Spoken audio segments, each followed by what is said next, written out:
paz do Senhor Jesus Cristo, aqui quem vos fala é a diaconisa Maria Moura. Sirvo na igreja da etapa D de Valparaíso de Goiás, dirigida pelo pastor Juarez.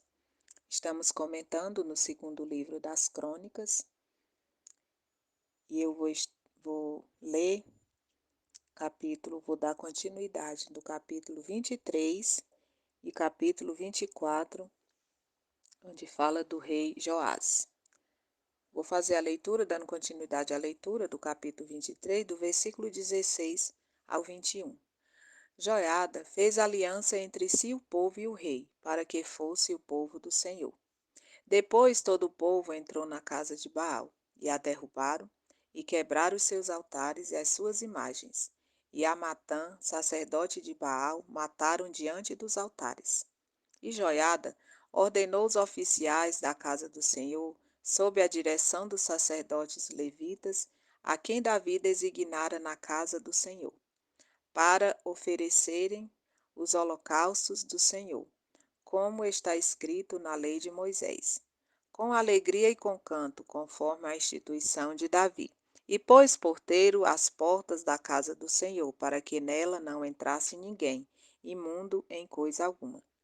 E tomou os centuriões e os poderosos e os que tinham domínio entre o povo e todo o povo da terra, e conduziram o rei da casa do Senhor. E entraram na casa do rei, passando pela porta maior, e assentaram-no no trono real. E todo o povo da terra se alegrou, e a cidade ficou em paz, depois que mataram a Atalia à espada. O versículo 17 tem paralelo em 2 Reis, capítulo 11, verso 18. Então todo o povo se dirigiu para a casa de Baal e a derribaram. A lei foi seguida à risca, conforme está em Deuteronômio, no capítulo 15, do versículo 5 ao 7. A renovação da aliança com Deus é o desfecho emocionante e espiritualmente significativo da restauração da linhagem real em Judá. A renovação espiritual é um processo contínuo que requer arrependimento, consagração e obediência aos princípios divinos.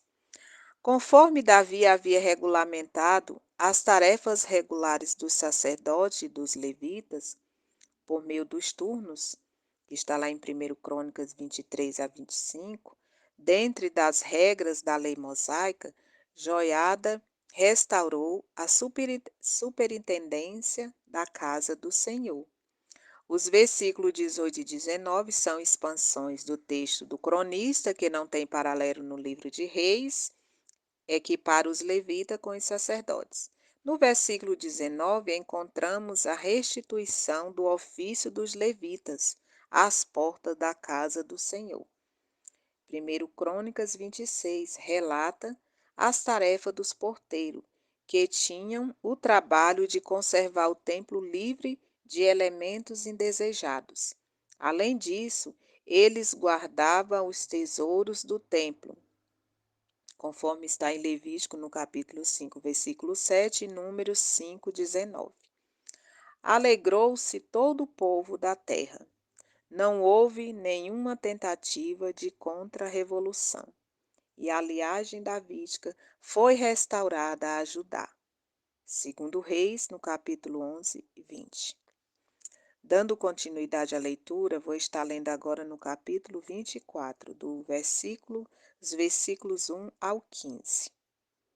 Tinha Joás 7 anos de idade quando começou a reinar, e 40 anos reinou em Jerusalém, e era o nome da sua mãe Zíbia, de Beceba. E fez Joás o que era reto aos olhos do Senhor, todos os dias do sacerdote Joiada. E tomou-lhe Joiada 2 mulheres, e gerou filhos e filhas. E depois disto, Joás resolveu renovar a casa do Senhor. Reuniu, pois, os sacerdotes e os levitas e disse-lhes: Sai pelas cidades de Judá e levantai dinheiro de todo Israel para reparar a casa do vosso Deus de ano em ano. E vós apressais este negócio. Porém os levitas não se apressaram. E o rei chamou a Joiada, o chefe, e disse-lhe: Por que não requereste dos levitas que trouxessem de Judá e de Jerusalém o tributo que Moisés, servo do Senhor, ordenou à congregação de Israel para a tenda do testemunho? Porque, sendo Atalia ímpia, seus filhos arruinaram a casa de Deus, e até todas as coisas sagradas da casa do Senhor empregaram em Baalins. E o rei, pois, deu ordem, e fizeram um cofre, e o puseram fora, à porta da casa do Senhor. E publicou-se em Judá e em Jerusalém que trouxesse ao Senhor o tributo de Moisés, o servo de Deus, ordenado a Israel no deserto. Então todos os príncipes e todo o povo se alegraram, e o trouxeram, e o lançaram no cofre, até que ficou cheio. E sucedeu que, quando levavam o cofre pelas mãos dos levitas, segundo o mandato do rei, e vendo-se que já havia muito dinheiro, vinha o escrivão do rei, o oficial do sumo sacerdote, e esvaziava o cofre, e tornava-no e levava-no de novo ao seu lugar. Assim fazia de dia em dia, e ajuntaram dinheiro em abundância, o qual o rei e Joiada davam aos que tinham encargo da obra do serviço na casa do Senhor. E contrataram pedreiros e carpinteiros para renovarem a casa do Senhor, como também ferreiros e serralheiros para repararem a casa do Senhor. E os que tinham o encargo da obra fazia com que o trabalho de reparação fosse crescendo pelas suas mãos, e restauraram a casa de Deus no seu estado e a fortaleceram. E depois de acabarem, trouxeram ao rei e à joiada o resto do dinheiro, e dele fizeram utensílios para a casa do Senhor, objetos para ministrar e oferecer, colheres, vasos de ouro e de prata. E continuamente sacrificaram um holocausto na casa do Senhor, todos os dias de Joiada. E envelheceu Joiada, e morreu farto de dias, e era da idade de 130 anos, quando morreu. Aparentemente, Joás, o único filho sobrevivente de Acasias, começou a reinar aos 7 anos de idade e reinou pelo espaço de 40 anos. Esteve sob a tutela de Joiada, o sumo sacerdote, por vários anos, e permaneceu reto diante do Senhor por todo esse período. Joiada chegou mesmo a selecionar as 2 esposas de Joás. Joiada, o sacerdote de grande renome e integridade, desempenhou um papel crucial ao proteger Joás e assegurar que ele fosse coroado como rei. O jovem rei Joás, pelo menos durante sua juventude, agiu corretamente, mas tornou-se um rei mau antes do seu reinado terminar. A informação dada pelo cronista sobre as esposas que o sumo sacerdote estava selecionando substituiu a notícia de que Joás não removeu os lugares altos. O cronista tentava exaltar o restaurador da linhagem davídica, não começar com uma nota amarga, que debilitaria todo o seu propósito literário. O templo havia sido construído cerca de 150 anos antes e, naturalmente, precisava de reparos. Entrou no coração do novo rei fazer o trabalho de restauração, conforme está em 2 Reis, capítulo 12, versículo 6. Joás mostrava-se sensível para com as orientações do Espírito Santo e a influência do sumo sacerdote Joada. Foi a força principal desse projeto. O relato de 2 Reis, no capítulo 12, versículo 4, diz que o rei decretou taxas para o propósito da renovação. Os sacerdotes deveriam controlar a questão, mas os levitas não apressaram. Joás repreendeu o sumo sacerdote Joiada, que permitiu ou mesmo instruiu que os levitas se mostrassem lentos na questão da coleta, ou seja, daquela coleta conforme estava escrito na a lei mosaica, que está lá em Êxodo, no capítulo 30, e no versículo 12 e 16, uma instituição que veio através de Moisés, que também está em Ezequiel 20, 40. O edifício precisava urgentemente de reparos. O culto estava perturbado. O tesouro do templo estava dissipado. O jovem rei, ainda na casa dos 20 anos, deu ordens especiais e fez ameaças para que as coisas começassem a se movimentar. Os livros de reis omitem a informação sobre as obras nefastas de Atalia, que não hesitava em usar os fundos do templo para edificar seu horrendo culto idólatra em favor de Baal. Razão para as condições caóticas do templo nos dias de Joás. Um cofre especial posto do lado de fora da porta da casa do Senhor fortaleceram os fundos de edificação. Os levitas sairiam pelos distritos de Judá fazendo coletas, e haveria as taxas cobradas pelo rei, sem falar nas oferendas voluntárias. Segundo Reis 12, 4. Foram doações jubilosas. Joás conseguiu inspirar o povo a doar com abundância e alegria, como está escrito lá em 2 Coríntios, capítulo 9, versículo 7. Cada um contribua segundo tiver proposto no coração, não com tristeza ou por necessidade, porque Deus ama ao que dá com alegria. Diariamente o cofre era cheio com coisas valiosas. Havia abundância de víveres e ofertas para o programa de reparos do templo. A reação popular foi tão generosa, conforme versículos 10 e 11, o dinheiro era usado para pagar os operários comissionados que executavam o trabalho de restauração do templo. Versículo 12.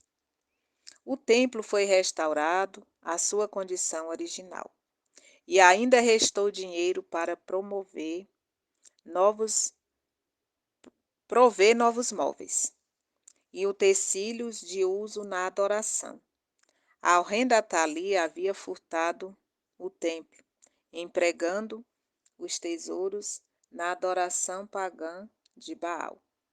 Com a morte de Joiada, aos 130 anos, Joás ouviu os conselhos dos líderes de Judá, que o influenciaram a abandonar a adoração a Deus e voltar-se para a idolatria, desconsiderando todo o progresso espiritual que havia alcançado. Agora vamos continuar a leitura do capítulo 24, dos versículos 16 ao 19.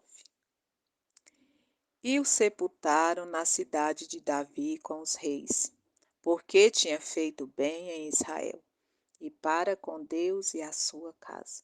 Porém, depois da morte de Joiada, vieram os príncipes de Judá e prostaram-se perante o rei, e o rei os ouviu. E deixaram a casa do Senhor, Deus de seus pais, servir às imagens do bosque e aos ídolos. Então, por causa desta sua culpa, veio grande ira sobre Judá e Jerusalém.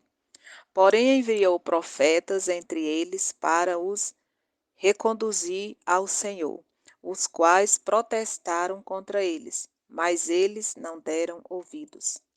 Joiada se distinguiu de tal maneira que foi sepultado entre os reis na cidade de Davi, Jerusalém.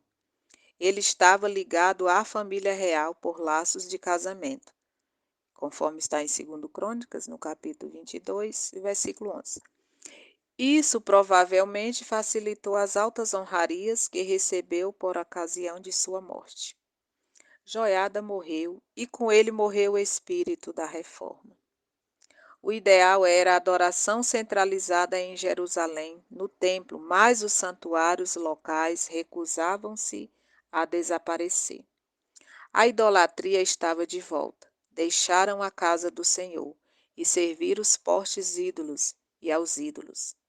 Não vos enganeis, de Deus não se zomba, pois tudo aquilo que o homem semear, isso também ceifará. Gálatas capítulo 6, versículo 7. Nesse caso, a ira divina manifestou-se em uma invasão síria. Os príncipes fizeram muito bem o trabalho de sedução. Assim diz o Targum. Após a morte de Joiada, os homens grandes de Judá vieram e adoraram o rei e o seduziram. Profetas enviados por Deus, cujos nomes não foram dados, protestaram contra o que estava acontecendo. Mas o povo queria os deleites do paganismo. Segundo Crônicas, capítulo 20, do 14 ao 37, dá os nomes de alguns profetas da época, e sem dúvida, alguns deles partiram da reprimenda. Vamos estar continuando a leitura agora do versículo 20 ao 22. O Espírito de Deus revestiu a Zacarias, filho do sacerdote Joiada, o qual se pôs em pé acima do povo e lhes disse: Assim diz Deus, por que transgredistes os mandamentos do Senhor, de modo que não possais prosperar? Por que deixaste ao Senhor, também ele vos deixará. E eles conspiraram contra ele e o apedrejaram por mandato do rei no pátio da casa do Senhor. Assim o rei Joás não se lembrou da beneficência que Joiada, pai de Zacarias, lhe fizera. Porém, matou-lhe o filho, o qual morrendo disse: O Senhor o verá e o requererá. O Senhor enviou profetas para advertir Joás. O texto destaca Zacarias, filho de Joada, que corajosamente proclamou a mensagem de Deus, chamando o rei e o povo ao arrependimento. A reação do rei à repreensão de Zacarias é notável. Ao invés de buscar reconciliação com Deus, ordenou que Zacarias fosse apedrejado até a morte, no pátio do templo. O culto de Jeová havia sido descontinuado. Por isso foi dito que o povo tinha abandonado a Jeová e em breve seria abandonado por ele. Em meio à agonia de moribundo, Zacarias proferiu uma maldição contra o rei ímpio e ingrato, clamando para que Jeová visse o que estava acontecendo e o requeresse do rei. Lá em Lucas, no capítulo 11 e versículo 51, Mateus 23 e 35, temos uma linguagem similar empregada por Jesus, que talvez estivesse falando especificamente sobre o caso relatado neste versículo. Contrastar isso com a declaração do primeiro mártir cristão, que está também lá no livro de Atos, no capítulo 7, versículo 60, que foi Estevão, quando estava sendo apedrejado, pediu que o Senhor não imputasse esse pecado sobre aquele povo que o apedrejava, que teve a graça de orar pedindo perdão para os seus executores. Mas a maldição de Zacarias foi ao mesmo tempo uma oração. Os sírios invadiram Judá. O próprio Joás, o apóstata, seria morto sem misericórdia. Finalizando a leitura agora do versículo 23 ao 27. E sucedeu que, decorrido um ano, o exército da Síria subiu contra ele, e vieram ajudar a Jerusalém, e destruíram dentre o povo a todos os seus príncipes, e enviaram todo o seu despojo ao rei de Damasco. Porque ainda que o exército dos sírios viera com poucos homens, contudo o Senhor entregou na sua mão um exército muito numeroso, porquanto deixara ao Senhor, Deus de seus pais, assim executar juízos contra Joás. E quando os sírios se retiraram, deixaram-no gravemente ferido. Então seus servos conspiraram contra ele por causa do sangue do filho do sacerdote Joiada, e o feriram na sua cama, e morreu. e o sepultaram na cidade de Davi, porém não nos sepulcros dos reis. Estes, pois, foram os que conspiraram contra ele: Zabate, filho de Simeate, a Amonita, e Jezabade, filho de Sirinte, a Moabita. E quando seus filhos, e quanto aos seus filhos, e a grandeza do cargo que se lhe impôs, e a restauração da casa de Deus, eis que estão escritos no livro da história dos reis. E Amazias, seu filho, reinou em seu lugar. Os príncipes apóstatas foram alcançados pela condenação profética. Ao que tudo indica, Azael permaneceu em Gate, enquanto o corpo principal do exército sírio penetrou no território de Judá, espalhando terror e confusão, conforme está em 2 Reis, no capítulo 12, versículo 17. Os soldados sírios foram agentes nas mãos de Jeová, conforme deixa claro o versículo 24. Joás, rei de Judá, foi ferido severamente nos conflitos armados. Seus próprios servos conspiraram contra ele e o mataram em seu próprio leito. O rei de Judá não mereceu as honrarias. Ele foi sepultado em Jerusalém, mas não entre os sepulcros dos reis, conforme está em 2 Crônicas, capítulo 21, versículo 20, onde a mesma coisa é dita acerca do ímpio Jeorão. Contraste de esse sepultamento e glória com o sepultamento de Joiada, o sumo sacerdote. 2 Crônicas 24, 16. O cronista apresenta os nomes dos assassinos de Joás, talvez com o intuito de chamar a atenção para o papel que eles desempenharam como instrumentos da vingança de Jeová. O paralelo é 2 Reis 12, 21. Há alguma variação nas listas de nomes apresentados.